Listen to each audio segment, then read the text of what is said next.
सबके साथ अच्छा व्यवहार करिए, आपका भी परिवार खुश रहे, सामने वाले का भी परिवार खुश रहे, कलह नहीं करने का बेटा। ठीक है, ये एक भाई आप लोगों से बोल के जा रहा है, इसको फॉलो करिएगा।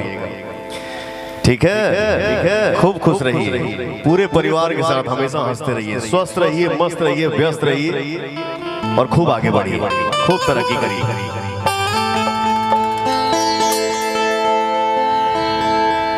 की करा के बुलाई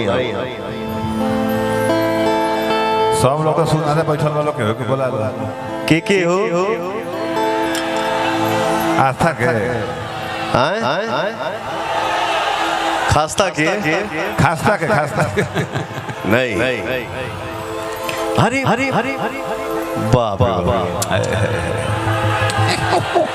अरे तनी हुकारी पर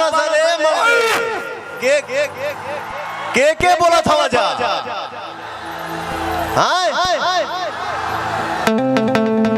पत्थरे कमरिया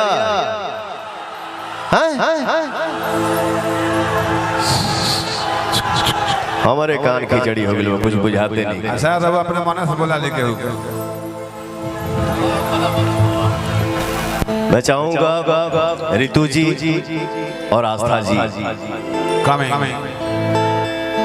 कमिंग सून। वाह चूंची तो बड़ा बड़ा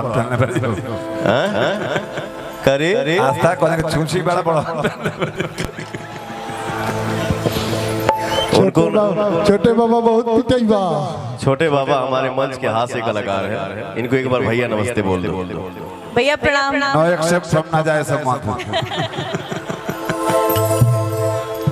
हमारे जैसे मान लो कि अगर हम आप लोगों ने पवन सिंह को गायक बना दिया, नायक भी बना दिया, तो मान लो कि हमारे अपोजिट ये काम करी हमारे हीरोइन हो। सही बात। और जितना देर के लिए काम है उतने देर के लिए मैं ही हूँ, दूसरा कोई आ नहीं सकता, आने नहीं दूंगा। हीरोइन को पीतो जी जे बरजी दीजिए, ठीक ना। तो रितु जी, आस्था जी, ये हमारे साले साहब हुए फिल्मी दुनिया के, तो आप भी इनको भैया प्रणाम बोल दीजिए।